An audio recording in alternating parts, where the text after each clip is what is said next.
Good evening, everybody, and welcome to another edition of Inside the Pigskin. We have a different crew tonight. It's okay. Everybody is very capable because this is a sport that they all know a lot about.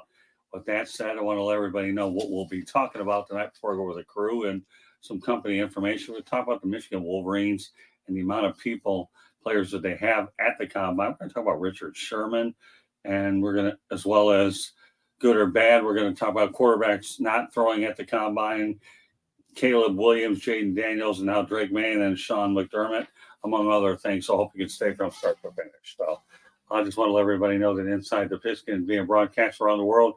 The audio version of Inside the Pigskin can be heard on iHeartRadio, Apple, Spotify, Google, wherever you get your podcasts. Please hit the red subscribe button on YouTube, South Florida Tribune. We're striving for more subscribers. Please also comment, like, and share the broadcast. Want to be a guest? Chat room's one way to do it, or send your topic ideas. South Florida Tribune at gmail.com. Want to advertise cost efficiently? Give me a call at 954-304-4941. We broadcast live on Facebook, LinkedIn, Twitter, and YouTube. And we'll get to some other business in a little while. With that said, introducing my crew, Candy Ebeling, fresh off her Chicks and Salsa show. How did that go, Candy? It was very good, very good.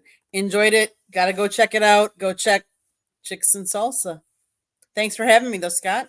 You're very welcome, Candy. And, of course, Jeremy Ballrick.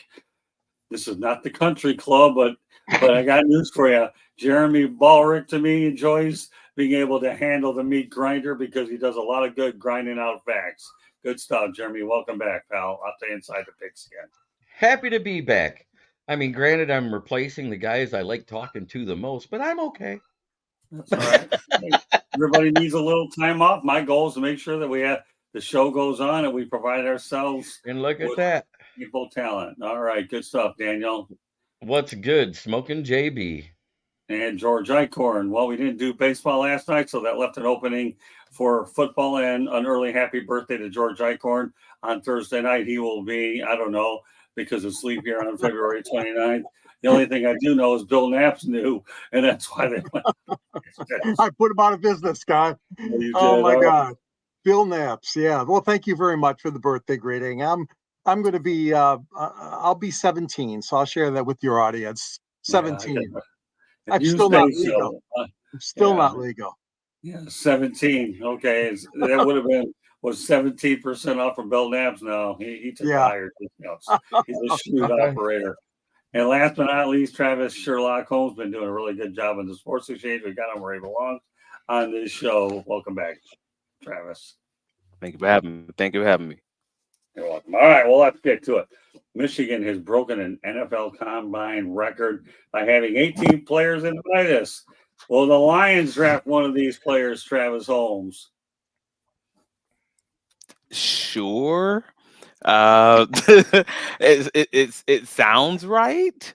I mean, obviously with the Hutchinson pick, you kind of have to, believe that anyone from the region, if you have someone, from that area, that the Lions would love to have them, especially if it's at the right deal. I mean, that's really what it's going to come down to, if they're going to get the right player at the right price. And I know there's 18 different prospects, so the likelihood is one of these 18, that's more than 50% of the league. Yeah, you probably have a good odds that they're going to get one of these players, sure. What about you, Candy? My question is, it more Detroit Lions that are going to get combine people, or is Jim Harbaugh going to take back some of his Michigan Wolverines? And yes, they have 18 in the combine. Dating back to 2003, they had 14 back in 2017 for Michigan as well. So it's not the first time that they've had quite a few players at the combine. Okay. All right, Jeremy. Will the Lions pick one? Let's see. At the back half of the second round, the first one that'll come up that might be available is Chris Jenkins, defensive tackle. He is more of a DT2, which is actually what the Lions need since they have Lee McNeil on the roster still. So he's a possibility, but I believe it or not, even though they didn't beat Michigan, I kind of like the tweener defensive end / D tackle Michael Hall Jr. a little bit more because he has the violent hand pop that translates to the NFL. After that, your next one that might come up is towards the back end of the 3rd round, which is Mike Sanderstill. That kid would be a great fit at 6'1". Supposedly ran a 4.40 last spring, and they project he may even run as fast as a 4.2. I'll believe that when I see it. 4.4 is nice for that height. I'm not going to be mad about above average speed in the NFL. Then after that, you got Zach Zenner, Drake Nugent, and all those guys. Zenner's only going to fall because he broke his leg. If he wouldn't have broke his leg, he'd have been one of the top guards in this draft. Fair enough. Okay, George, you got the last word on it. Well, first of all, I think it's a great sign for the program. University of Michigan football was obviously king this year in the last 2-3 years, and just tremendous run by Coach Jim Harbaugh and the boys. Obviously, the Lions are not going to be taking, J.J. McCarthy, nor will they take, the running back blakecorum, whose last projection I saw is way up and number 132 overall. But, his size is against him. He's small, but I'm really happy for Michigan. Okay, I'm happy that this many players, this much talent, if you will, is up for grabs. I sure would hope that the Lions would give a good look to several of these players, like Jeremy mentioned, Chris Jenkins, the defensive lineman. I don't know about Roman Wilson. He's about 79 overall. I don't think the Lions would grab him at wide receiver. But there are a lot of other names that we just talked about that are out there. So I'm looking forward to them grabbing. But again, it's going to be dependent upon the magician, Bradholmes, and what Bradholmes is looking for at that time, and what Bradholmes and Dan Campbell see as filling the best needs at that particular time. So maybe it'll be a Michigan player. I hope they get at least one. I do too. I mean, remember, the Michigan Wolverines are the all-time winningest program in college football history. Yeah. Coming off a national championship. Nothing wrong with trying to get talent in your own backyard, and Ann Arbor is as close as it gets. How has Aiden Hutchinson worked out? I'd say he's worked out pretty well. Yeah. Jaguars' sure. biggest mistake. Everybody had an opportunity to talk about this one. Travis, I get that? Yes, sir. Good stuff. All right, well, let's talk about Richard Sherman, arrested on suspicion of DUI. Should Amazon Prime retain his services, knowing that you got a guy who obviously has a drinking situation talking to an audience, albeit he's not in the play-by-play booth, but he's still on the crew? All right, we'll go ahead and start with Jeremy on this one. Talk about a black eye to a national media outlet now. Right. They are now a national media outlet. They have the only game on Thursday night being aired for a minimum of the first 4. Is it 5 weeks before they do a second Thursday night game now? Mm-hmm. So with that being said, no, you can't have him on the air. If he gets convicted, no, arrested on the suspicion of, is because he refused to take the breathalyzer. Right. It's automatically going to jail no matter what state you're in anymore. And a lot of states have that new super drunk law. It's not 1.0 is a DUI. It's 0.08, not 0.10. So at 0.08 is when you're considered inebriated enough that you're driving under the fluid. So you get over 0.16, you're in trouble. It's called a super drunk, and it's a massive fine. Okay. That's good. All right, Candy. Sherman in 2022 pleaded guilty in Seattle to 2 misdemeanor charges stemming from a drunken driving and domestic disturbance the year before. He also admitted to a criminal infraction of speeding on a roadway construction zone. And you want this to be the face of your media coverage for your NFL? No, I'm sorry. There are so many other people out there that would like that job. That should not be the face of your media coverage. I'm sorry. Criminal activity, whether it's drunk driving, domestic violence, none of that should be part of your coverage from in the media. Media should be covering those events. And unfortunately, we hear way too much of that. So I think in order to really try, I mean, you've got to deter those people. And how can you deter them? You can't promote them because that's not deterring them. Telling them, oh, it's fine if you did that because now, let's give you this job and let's give you this job. And you continue to do these things. That's not deterring them. I'm sorry. No place on the media.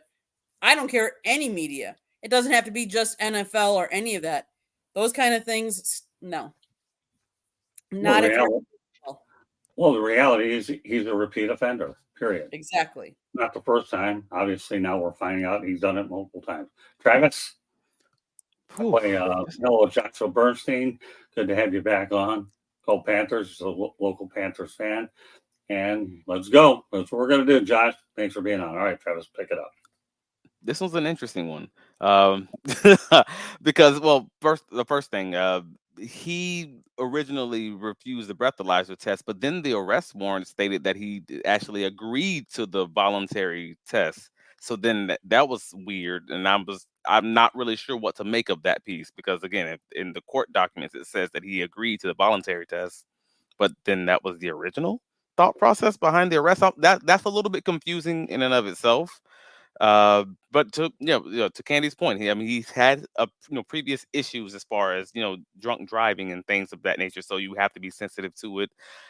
But also, again, the reason I say it's interesting because this is still the NFL, and I know we're not going to joke about drunk driving and things of that nature, but this is the NFL. Can we keep it 100?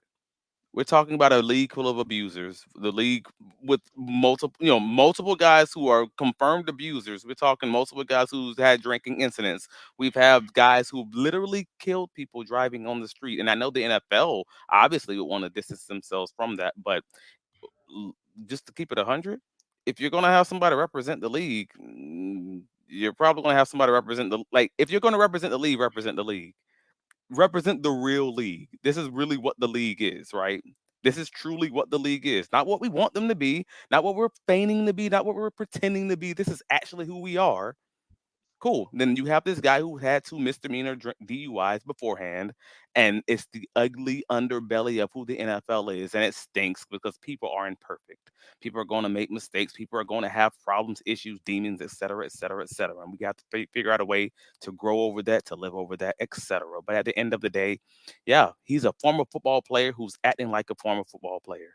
And I don't know how to correlate that, but if you just say, hey, don't take them off Amazon forever, and that don't feel right either. None of it feels right, but this is truly who the NFL is, so let's embrace that piece. I don't know. Okay, let's go to the chat room. Daniel Leonard says, I don't think something like that where no one was injured should affect his job. I don't know. I struggle with DUI. I really do. George, what are your thoughts about this? Well, they said bail at such a low amount, $5,000. I don't know, maybe that's what it typically is in Washington, the state of Washington. But no, he's had several chances. Now, I would be interested in knowing, which we won't know, obviously, unless it really comes out in the hearing or something, what the agreement was between he and Amazon. And of course, the NFL's involved as well, as far as if this ever happens again, ... We don't know that because, like Candy pointed out, he's a multiple offender. And this is something that I'm sure when contract talks were talked about with Amazon Prime and Thursday Night Football coverage, they went over, or they should have at least, if they were doing due process, they should have talked to him about that and got his assurance that this wouldn't happen again. Now, you could pick the other side and say, well, geez, can he get another chance? Well, another chance, to me, is not what you're trying to showcase here, in the sense that it's an illegal thing that happened. If proven guilty, drinking and driving is not good. Jeremy pointed out the barometer that we go by as far as intoxication and that. So I really think that if he doesn't get taken off completely, that he should face a suspension from the NFL and Amazon Prime in the very least. My point is that I don't think I would ban him forever, but I certainly would have him deal with some sort of punishment. All right. Wait, Scott, I'd like to expand upon. Back in March of 2022, he received a 90-day suspended sentence with 2 years of monitored supervision. He is still within those 2 years, so this could create a whole nother separate legal issue for Sherman, besides how we feel whether he should be on Amazon or not. But just so that you're all aware of that he could receive separate legal issues because of this as well. Well, with that said, Candy, why don't you put Big Dan Davis's comments up, and I'll let you respond to it, and anybody else can as well. He's a multiple offender, and I think he meant no way they allow Sherman to keep his job, in my opinion. Yeah, no way. Yeah. Dan, it's pretty hard to do. It's pretty hard to debate that, Dan. I'm with you there. Go ahead, Jeremy. Well, the Amazon is not owned by the NFL. Amazon owns the network that the NFL is shown on. So to correlate that with NFL players is a totally separate entity. Right. This is about a separate job where he's a commentator in the face that's shown pre-show, halftime, and post-game, just like Ryan Fitzmagic. Right. Okay. So with him being on that, if he gets convicted, he will be convicted because he violated his probation. Okay. That's the whole thing there. That whole 2 years thing is still going on. It's not March yet. Right. It's not March yet. So therefore, in that 2 years of supervision that he's supposed to stay clean and sober, he didn't do it.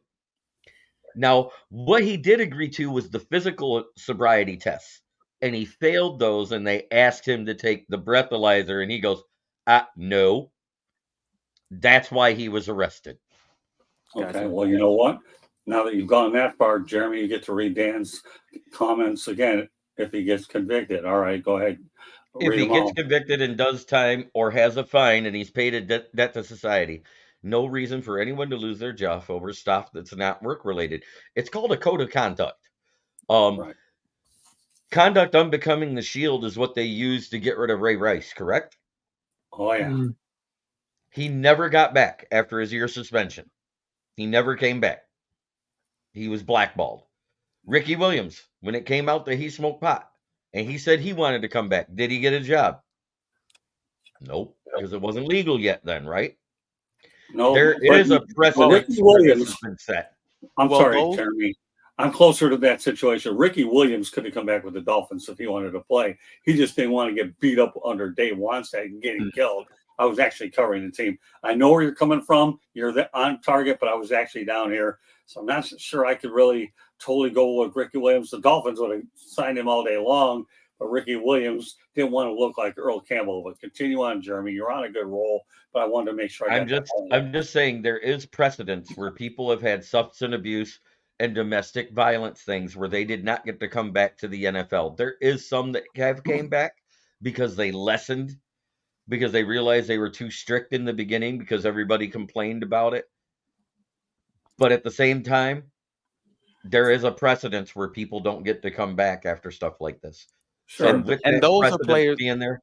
But those are players in the league. And to your original point that you made, this is Amazon, who is a separate entity, and they're just talking about their individual employees. So if we're going to look at them like an individual private corporation, just like we all work, we all have jobs, we all work for a company, a station, a network, whatever, a warehouse, whatever we do on our normal 9 to 5, 80 hours every 2 weeks, whatever it is, we all have jobs. Whoever you are listening to this, you have a job working at a corporate office or whatever you do for your regular living. And if you do something that is big enough, that is public enough, that is widely known enough, that your company is now on the news, or the association with your company, fill in the blank name of your company that you work, that pays your paychecks, you may get a phone call into HR the next day, even though you're not doing this on your job. because that embarrassment to the company may make them feel like they need to, sniff it. Like, and unfortunately, that's just the realistic part of what it is to work for a private company. Okay, I mean, listen, we can spend an entire show on this thing all day long, and I don't mind spending a lot of time. Go ahead, Candy.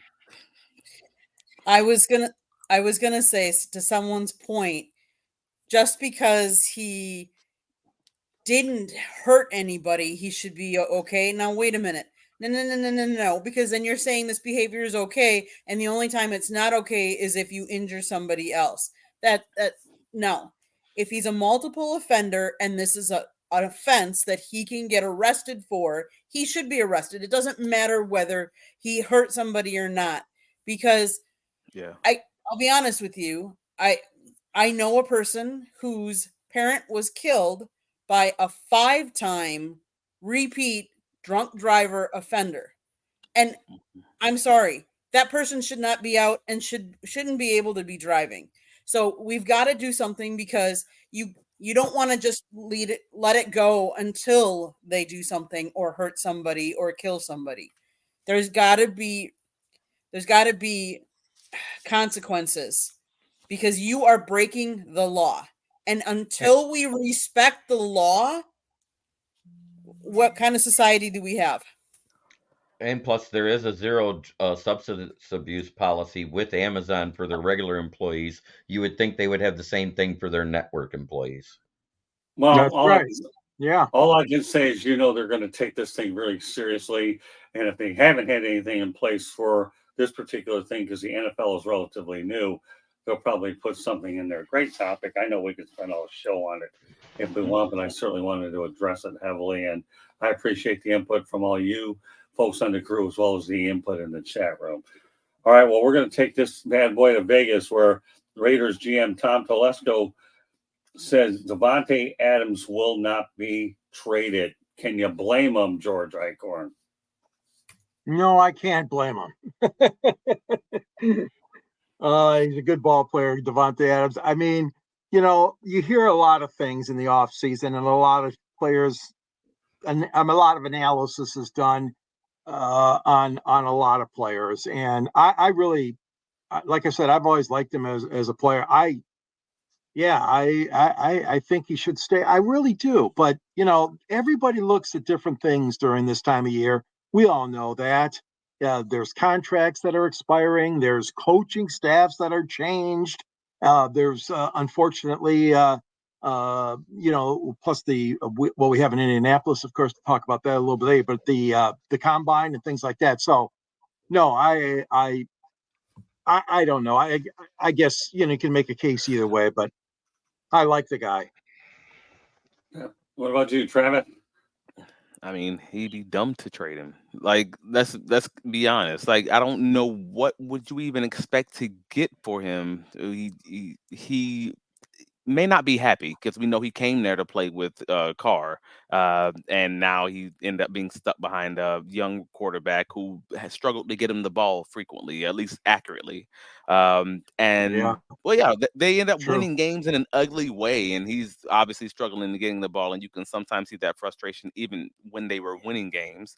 So from his perspective, I fully understand why he might not want to be there. But from the GM's perspective, why would you want to make that trade with the wide receiver market being what it is? Like, with the high price of the wide receiver market, the return that he would get as a first year GM and the lack of respect he'd probably get as a first year GM would not be there. So yeah, I'm going to keep the best player on my team. That's basically what he just said. Cool. Next story. Okay, well, we'll get to that next story in a minute, but Antoniopierce, he went out there and endorsed Antoniopierce. So with that said, endorsing Antoniopierce, he wants to stay there to see, because they have a feeling that the culture will change. So while Jeremy's nodding his head, you can nod your head and talk at the same time and provide your input at the same time. Thank you, sir. Why are you going to get rid of a top 10 wide receiver talent when there's only one guy you could possibly replace him with who will end up costing you more than the top 10 player you're getting rid of, in Mike Evans? Right. So because Mike Evans wants a bag. That's why he's not going to accept a tag. He's going to ask to get out of Tampa Bay because he took less to keep Tom Brady there, saw Chris Godwin get paid, and he was waiting to get paid. When Chris Godwin, if you actually look at his numbers, when Mike Evans is not on the field, Chris Godwin is not the guy that deserved the bag. Mike Evans is. Okay, fair enough. Candy? Any player on any team can be traded at any time. Let's face it. Who would have thought that Aaron Rodgers, the MVP quarterback, was going to get traded?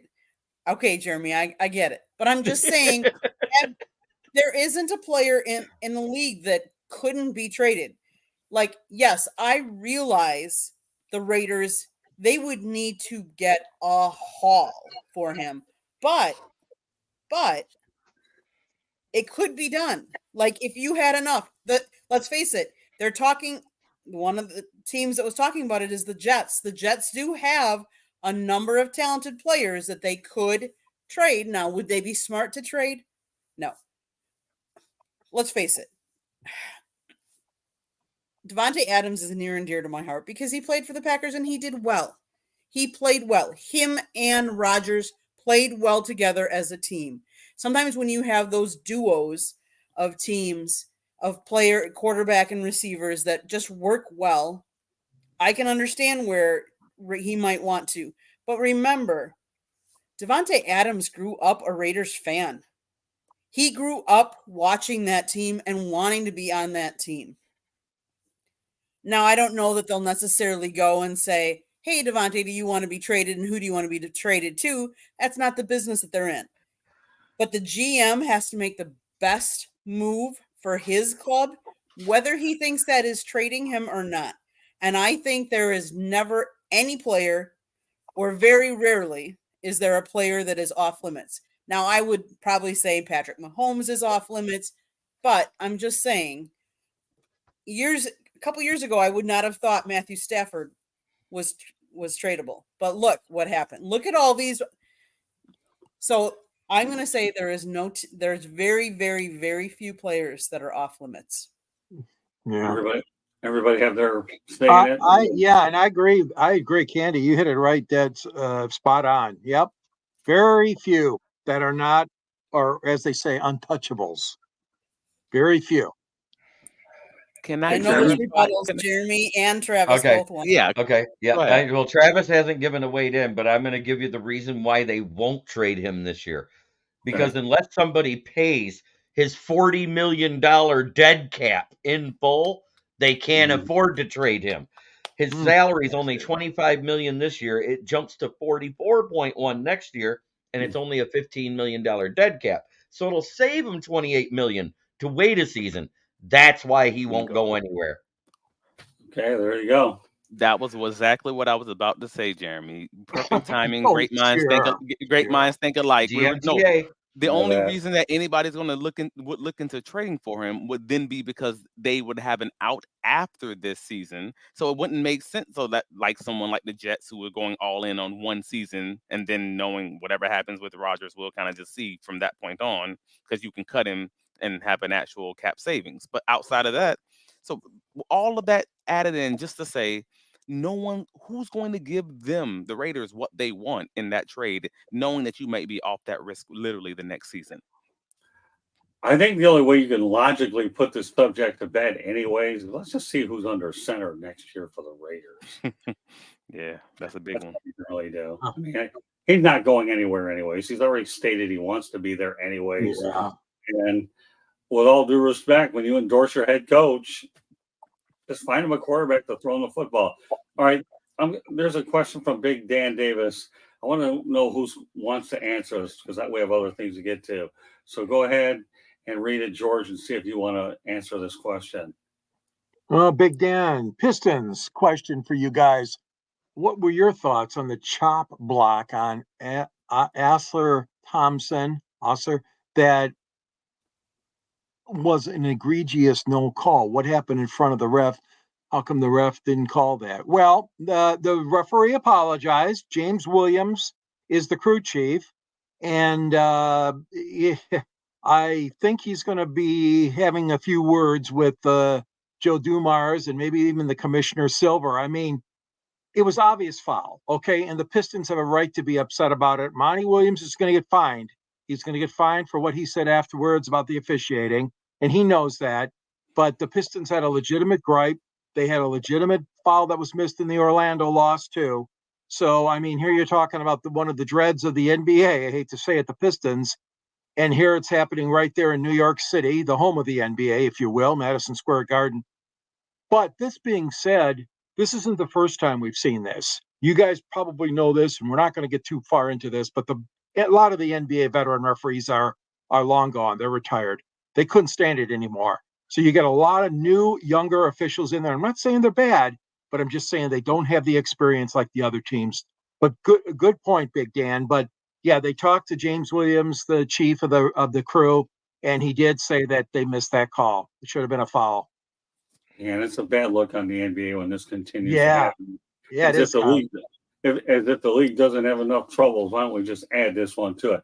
All right, next topic we go. Sean McDermott says the Bills will win a Super Bowl, just a matter of time. Okay, well, I know there's a song called Just a Matter of Time, but will they be singing it in Buffalo, Jeremy Ballrick? Shouldn't they be singing the song, Give Me Just a Little More Time? Because time is running out on Josh Allen being a great quarterback. Right. His interceptions keep going up every year. His decision-making is getting worse and worse. Yes, can he pour it on and have 5 great games in a row to seal a division? Absolutely.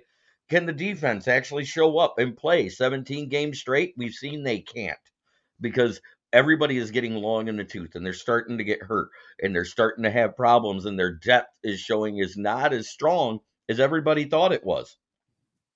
Because that defense, when those guys are hurt, like Matt Milano, an all-pro linebacker, he goes out of that lineup, it's a different lineup.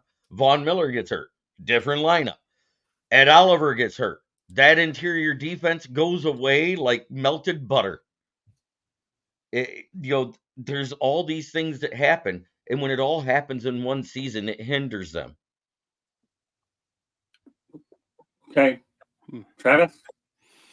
This is interesting because this is his job, or in essence, he's supposed to say this. Like, what else he's going to say? They're never going to win a Super Bowl. he can't really come out and say that. So it's a lot. They're a lot like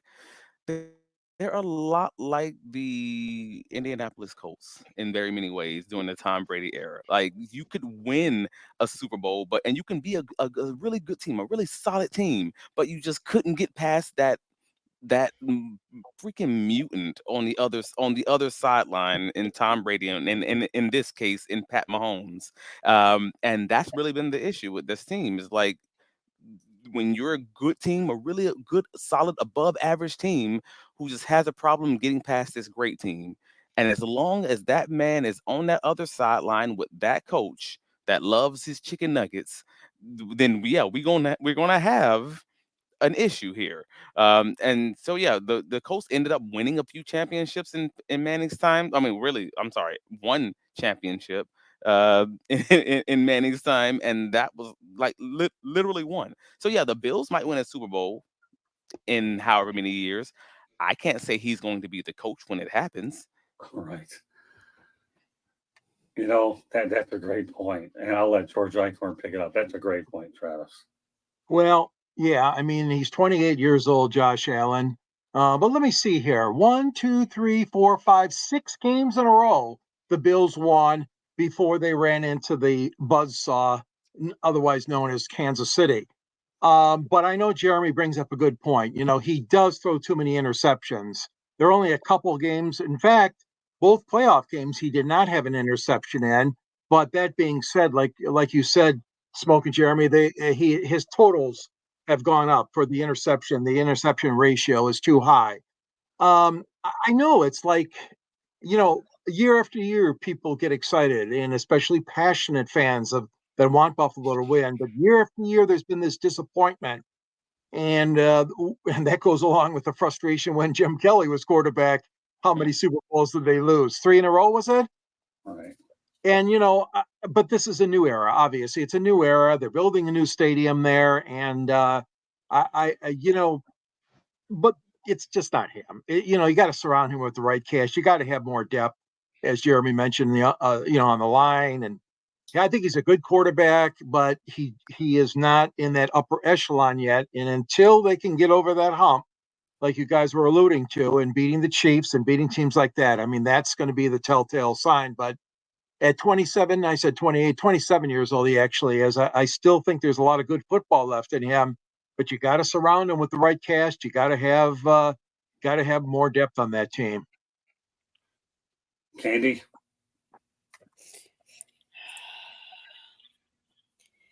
The Buffalo Bills are one of 12 NFL teams that have never raised the Lombardi Trophy. They're also projected next year to be $41.3 million over the salary cap. So what are they going to do with that? So how are they going to compete if they've got to get rid of some of that salary cap? And here's what I'm going to say. They keep running into Pat Mahomes. In the NFL, you have a short life if you can't get all the way. And if you keep running into that buzzsaw, your time in Buffalo will be short-lived as well. Because let's face it, all the coaches, that's what their ultimate goal is to get the Super Bowl champion. And I don't think in today's day and age that anyone is safe for a long period of time if you don't get to that level. And at least once, and I don't know that they can beat Kansas City, especially if they're over the salary. Let's face it, they're how much over right now? And is everybody going to restructure? No, you're going to lose some of your players. And if you don't build from within and be a good club to build from what you can draft and develop, you're not going to get there. Sorry. All right, two interesting points come out of everything you've said. Number one, Travis Holmes. I'm not sure Sean McDermott will be there either when they win the Super Bowl. Obviously, he's had a boatload of talent around him, right? And again, they haven't even made it to a Super Bowl game. Marv Levy is not walking through that building, folks. He's not. All right. Well, no, now we're not talking about Jim Mora, pal. We're talking Marv Levy, who I had a chance to actually meet at the Super Bowl, Jeremy, and what a class guy. When I told him about the wing T offense, I can't remember it. Says I can't believe anybody remembers the wing T offense, which he used so nice. But I think he coached for Kansas City too before he got the Buffalo gig. So, and he's a legend in the CFL.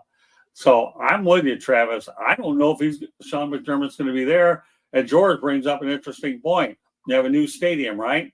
So obviously we know that not that Buffalo will have a problem putting fans in their stadium because they're a great football town, but again, the honeymoon period is what you have. So you have to make sure that as the window begins to close, and we know that Kansas City was their roadblock, any more or less that when the Chicago Bulls won their championships, Charles Barkley and the Suns didn't win one, and Utah Jazz didn't. Window was closing. So Buffalo and Sean McDermott, you need to get there, and you need to get there pretty soon. And it's not going to get easier. The problem is it's going to get like you all said, the salary cap is where it is, and it's not only, but it's nearly primarily because of the contract that Josh Allen has now. And now that he's off that rookie contract, this thing's going to get worse and worse and worse as he gets farther and farther into this 6-year deal. So it's harder to get the guys around you when you have to only and almost solely depend on the draft. They're in a rough spot, man. Yeah, no, I'm with you all the way. Which, you know what, Travis, you segue into a nice point. So we'll talk about the good or the bad.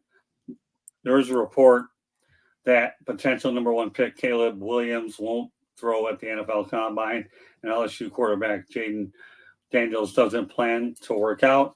Both quarterbacks will work to throw at their respective pro days, and I know Drake May is another one that won't over at this as well. Jeremy, you started off with this, so let's get your perspective whether this is good and bad for all three of these quarterbacks. Well, it's being suggested by their agents to not only not throw, because you're talking about unknown wide receivers from multiple colleges where you're not sure of how good their hands are if you're placing an accurate ball in their hands. He's also talking about the cognitive tests that hindered CJ Stroud to be the number 2 pick when he should have been the number 1 by the way he played. So they're not going to do the cognitive test. They're just going to do the physical attribute tests while they're there. They're going to do the 40 time. They're going to do their broad jump. They're going to do their weightlifting, all that stuff. When it comes time for the drills, they're out. And I agree with it because they are the top 3 quarterbacks, hands down. If you ask any draft pundit out there, I'm not saying they're going to be great quarterbacks in the NFL. They just are the top 3 guys with nothing to prove. And all that could happen is if something goes wrong, they'll fall. So if they go back to the wide receivers they're used to, they'll be playing with the guys they've thrown to all season. And those guys, he knows their routes, he knows their tendencies, where to put the ball, where it makes it easier for them to catch it, which will make them look better. At the same time, not only is Jaden Daniels of LSU skipping, but Malik Neighbors has decided to not do the combine altogether, the wide receiver that he played with. And then you got Cooper DeJean, who suffered an injury practicing for the bowl game at the end of the season in January. So he's not going to be there either. He's going to wait till his pro day so he can fully heal his soft tissue injury. Makes sense. But the one thing I'll say about the combine, in addition to what you talked about, the biggest thing about the combine, it gives all general managers and coaches an opportunity to do a one-on-one interview with each of these players as well. And that's the one thing that doesn't tend to get mentioned a lot because we're all wondering what they can do in shorts, as Dan Campbell would put it. Let's put the pajama Olympics. Right, exactly. So let's go back to Big Dan Davis. And Jeremy, I'll let you comment on this one. I think Buffalo should get Josh Allen a better. You go ahead, read it, and comment. He says, I think Buffalo should get Josh Allen a better running game to take some of the pressure off of him. He looks like he's trying to do too much at times and gets easily flustered. Believe it or not, in the beginning, they were running the ball more with the running backs, and Josh Allen wasn't running, and he was struggling more. Once he started running and doing what he was comfortable with, his quarterback play got better because he does better with off-scripted throws than he does sitting in the pocket. He looked more frustrated to me sitting in the pocket at the beginning of the season, which is where he had about 60% of his interceptions for the season as well. All right, I want to point out a few other company things. First of all, our website, www.southfloridatribune.com. On Twitter and X, you can reach us at Tribune South. Candy Adeline is normally behind the scenes, but instead she's in front of the microphone, which leads us to our next segue that I have a book out there called Lessons from the Microphone, Tuning into the Enduring Wisdom of Visionary Leaders, Old School Media versus New School Media. It's available on Kindle and Amazon, and I'm looking to get it in more places. So if you're interested in learning about our industry from inside and out, that's a great read for everybody involved. All right, with that said, George Eichhorn, the question, good or bad? Let's talk about these 3 quarterbacks and then some. Well, I'm more of a traditional guy, as you guys know. So I like it better when they're all there, including these quarterbacks that are not going to be there. It's just a sign of the times, though. Now, we see it in the bowl games, and the kids are skipping bowl games now because they don't want to hurt their standing going into the NFL draft or actually going into the combine before the draft. And we see a lot of teams with their starless bowl games in college football. But again, I understand why they're doing it, and they're trying to make sure that Jeremy's point, they're passing to the right guys they're familiar with in their own schools. They're having a pro day. Lee Williams and Jaden Daniels, and I think Michael Penix Jr. possibly might also be considering it and not being part of the actual camp in Indianapolis. But I think it's still very good to have you there. Anybody that's trying to get the better choice of where he's going to play or be drafted by somebody. But again, I can see both points on this one. I really can. But there'll be a lot of other opportunities to judge any of these players. And we know that Williams and Daniels will go very high, of course, top 2 quarterbacks that'll come off the board. Yeah, I think quarterbacks that know they're going to get drafted high, why would you want to go ahead and jeopardize a top 3 or 4 rating anyways, especially when a lot of people, there's another risk involved there. Yeah, that's true. With that said, I'll turn over to Travis. I mean, you guys have already made the points. Yeah. I mean, if you're not a mid-round guy, if you're not a lower round guy, or if you're not someone at maybe at the bottom of the first round who thinks this draft process might catapult you up into that top half, into the top 10 of the draft, then yeah, we got to treat this like a business. And then unfortunately, because these guys are $1 million businesses, they are full corporate offices walking around college campuses, frankly. And you all kind of already said it. If you're treating this like a business, if there's anything that might damage your stock, whether that's measurables, health, the way you interview, otherwise, you don't do the combine. And that's just point blank, period. And to your point earlier, Scott, hey, this is a great opportunity for GMs and front offices to talk to all these guys at the same time, etc. But a lot of these guys, maybe they're not good at interviewing. Maybe they know that they're not good at tape review, and they don't want to have those conversations. So you limit the amount of times you're going to have those conversations at your pro day, and you'll limit the amount of times you're going to the amount of teams you're going to talk to in that process. Because very many teams will draft a guy with never even talking to them because they want to keep other teams off them also. They don't want to hint at that interest so they can get them in the second round, or whatever it may be. So if you're looking at it like a business, it stinks, because it stinks if you are a traditionalist, and I fully understand it, George. It's just, hey, that's the way the wave of the NIL is entering and exiting college and entering the NFL. That's unfortunately what this is. I get Candy, you got last word on this.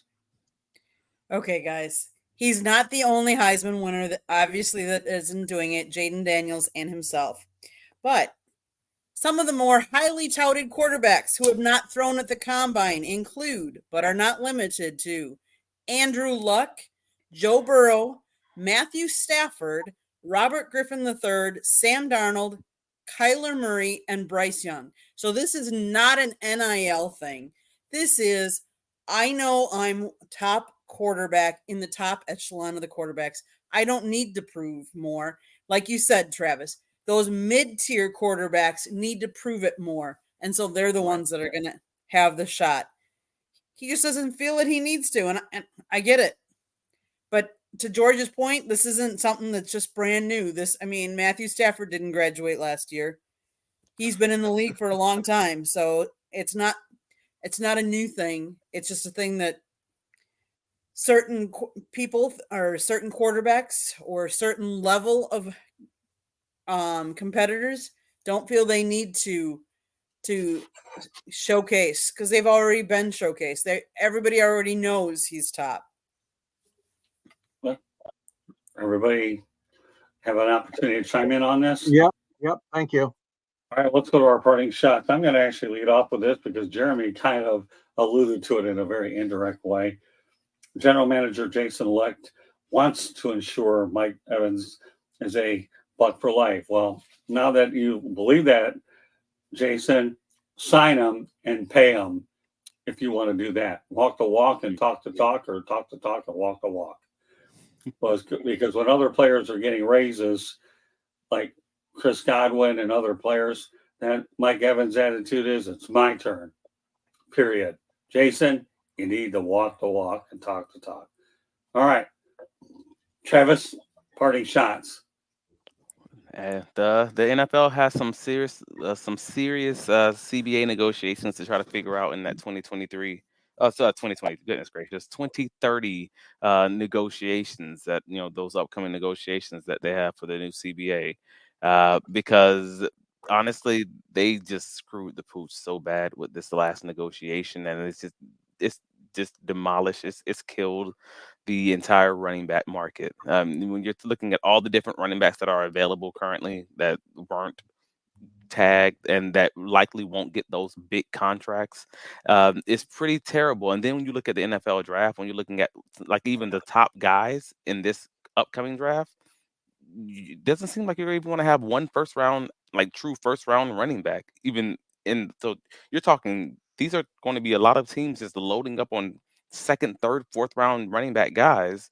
in the draft, so they're not getting paid.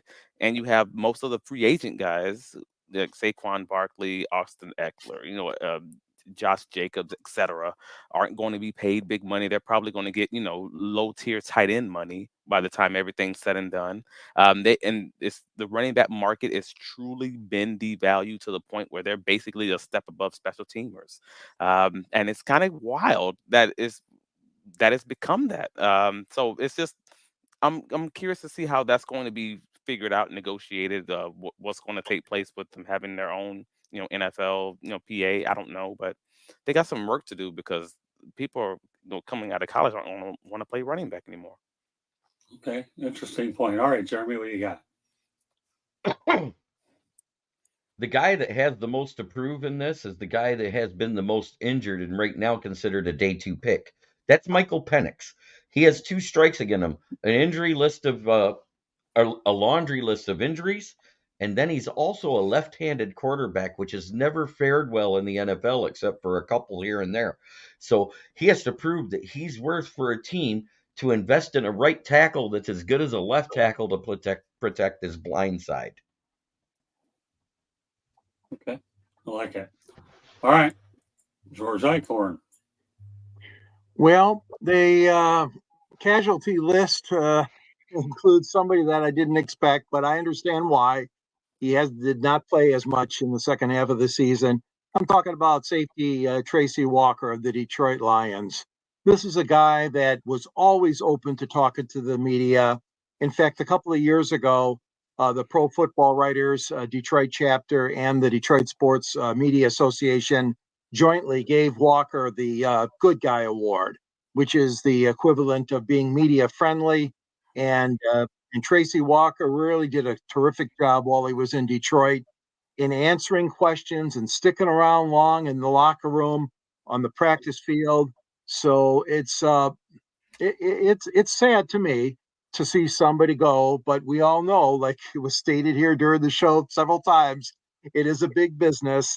And certainly I wish Walker the best of luck. And I know the media members that have covered the team over the past several years, they also wish him the best of luck, I'm sure. So thanks for all the great interviews you gave us and insight, and good luck in your next career step, Tracy. Okay, we have a hockey update, and then we're going to turn over to Candy Ebling for her parting shots. Big Dan Davis gave it to us. Wow, the Red Wings honorable. Go ahead. Currently winning 7-3 over Washington with 7 minutes left in the game. Let's go, Red Wings. And I heard, can we get an update from somebody in Florida about the Panthers for Joshua Bernstein, who's saying the Panthers are having a heck of a game as well? Well, Candy will look it up, and then she'll give us her parting shot. Yep, we are in the South Florida market. We'll give Josh that update. We appreciate his continuous participation in the show. What do you got, Candy? I'm getting there. They are losing 2-1 right now in the third. To the Buffalo Sabres. Ooh. Buffalo Sabres, yep. No, I think they're winning, Candy, 2-1. I get back. They're 2-1. Sorry. The Panthers are winning 2-1, according to my screen. Fortune You're split correct. that quickly. Okay, well, there you go. Panthers 2, Sabres 1. Candy, parting shots. So my parting shot is kudos to the Packers and Rashawn Gary. You restructured your contract. You're 26 years old. You made 44 tackles and 9 sacks, 22 quarterback hits, and 2 forced fumbles in 17 games last season. Your salary cap hit was $15.927 million, the 6th most on the team. So the Packers entered Monday some $2.34 million below the salary cap. Now, with restructuring his contract, they clear an extra $4.781 million.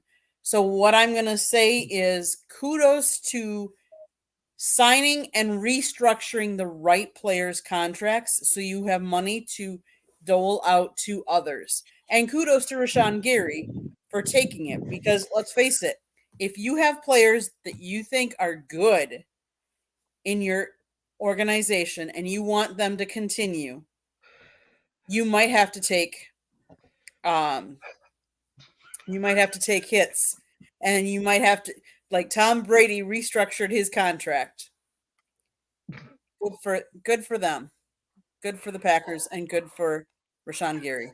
Well, we can tell Candy's promoting the brand because a guy by the name of Shane. Go ahead and put those comments up there. Don't put them up. Don't put them up. Don't do it. Don't put Don't them do up. it. Don't do it. Well, unless somebody's making this up. Dylan Larkin just scored for the Red Wings, 8-3 Detroit.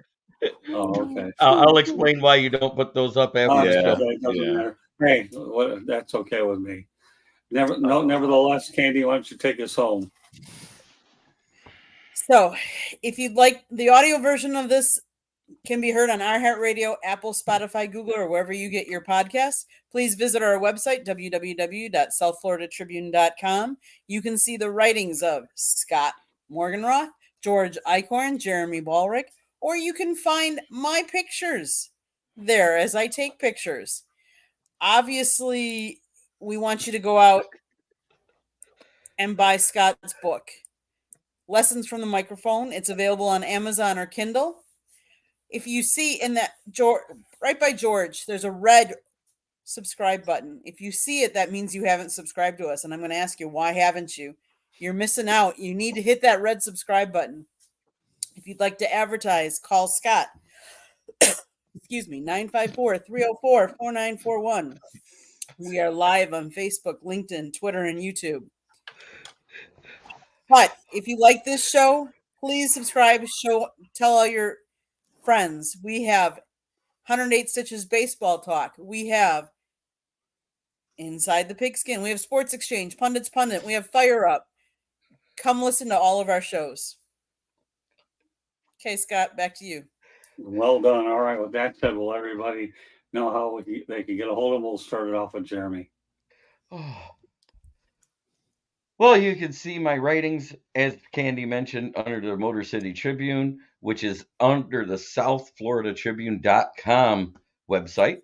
You can also find me on the southfloridatribune.com, normally on the Fire Up shows, but hey, Inside the Pigskin for now. Right. Good Lord, this guy's killing me. I seem to be killing. I can tell you got you distracted. Go ahead. You can also find me on my channel, which is Kneecap Biting with the Motor City Lions, where I go live daily at 11 a.m. and also 3 nights a week, Mondays, Wednesdays, and Fridays at 9:30, where I cover the NFL on Wednesdays and the Lions on Mondays and Fridays. Whew. Yeah. That's the first time I've ever seen you like that. I'm surprised your head didn't go. By the way, one comment that I can put up there is Red Wings scored. Dylan Larkin just scored for the Wings. It's 8-3. So yeah. So there you go. All right. Well, I've never seen Jeremy get choked up. Relax, Jeremy. You have a lot more work to do this week. Okay. Oh yeah, it's fine. It just that one had me cracking up. I heard Travis start snickering and I lost it. Well, good. If you start snickering and Travis is trying to get a hold of himself, why don't you let people know how they can get a hold of you? You can find me on all the socials. Travis B. Holmes. Goodness. Yes, you can find my writings covering the Jacksonville Jaguars on bigcatcountry.com. Actually, take a look at the site. Put it as one of your favorites. Tomorrow morning we'll have a write-up on all of our observations from Doug Peterson's combine interviews. He had 3 different interviews on today. You can also find me here every week, 8:30 p.m. wherever you get your podcast, Inside the Pigskin, and ever so often you also find me on the Sports Exchange on Wednesdays, or one of the other various shows talking about something football related, I'm sure. But yeah, you can hit me up on all the socials, Twitters, Instagram, Facebook, etc. I appreciate you having me, Scott. Oh, you're welcome, Travis. You're a very valuable part of our team, as everybody is on this crew. The best part about this crew is very versatile. I mean, that will go wherever we need them. That brings me to George Eichhorn. Go ahead, George. Well, on a sad note, and I know we mentioned it last week, we want to give our sympathy to the Ron Cameron family. Ron is a mentor to both Scott and myself over the years, having worked with him on his sports talk show at ABC owned and operated WXYZ. No funeral arrangements yet, but thanks, Ron, for for all you gave to the sports community in Detroit and assistance you gave to me and Scott. You can reach me at geichhorn@yahoo.com. You can find my columns in the South Florida Tribune under the Motor City Tribune banner. And at the end of the column, you'll see a little link to this little book called Detroit Sports Broadcasters on the Air. Yes, Ron Cameron is in there. Scott Morgroth's in there, even myself, plus great people like Ernie Harwell, George Kell, Bud Lynch, and Van Patrick, legends in our Detroit sports media. And again, you can see me on 108 Stitches. Thank you for having me sit in tonight. I love this football show. And then I'll see you on Pundits Pundit and the Sports Exchange and Fire Up shows. And again, I re-echo what was said earlier. Subscribe, tell your friends about this show. These shows are good, solid, journalistic, sound shows. And please spread the word. Help us spread the word on it. Thank you. You're welcome, George. And we're going to let Candy talk about the other things she does away from the South Florida Tribune. Go ahead, Candy. Tuesday nights, Chicks and Salsa. Go check us out. It's 4 of us chicks talking sports most of the time. And tonight it was 3 of us. You just never know. Any 1, 2, 3, or 4 of us, but we talk sports. We talk a lot about women in sports. We talked about the female umpires. Tonight we talked about all kinds of things. We talked about storming the court and how that affects teams and players and safety of everybody. You know, I talked from my personal perspective because lately when I've been taking pictures for college basketball, I'm literally underneath the basket on the court. So this can be dangerous times, you know, and we were talking about how a photographer last year actually lost her life. One of the players came into her, she fell back, she hit her head on concrete, and died. So it is reality. So we talk about a lot of different things. We're trying to plan some good interviews coming up. So check us out on Chicks and Salsa. Plus, I always lead the Fire Up shows, typically Thursday nights and sometimes Sunday mornings. Just come check out our channel. Well done, everybody. Well, just give everybody an idea. Tomorrow, Real and the Rare returns as Igor Garilovsky, and I will talk about his 2 books. And we'll also have the Sports Exchange. We have Pundits Pundit on Thursday. Our special guest will be James Tatum, so he'll be making his debut on Thursday. Any other updates, we'll let you know. But meanwhile, we want to thank everybody for joining us on this edition of Inside the Pigskin. On behalf of Candy Ebling, George Eichhorn, Jeremy Bulrick, and Travis Holmes, my name is Scott Morgan. Thank you for joining us, and we will catch you the next time. Everybody have a great week. Good night.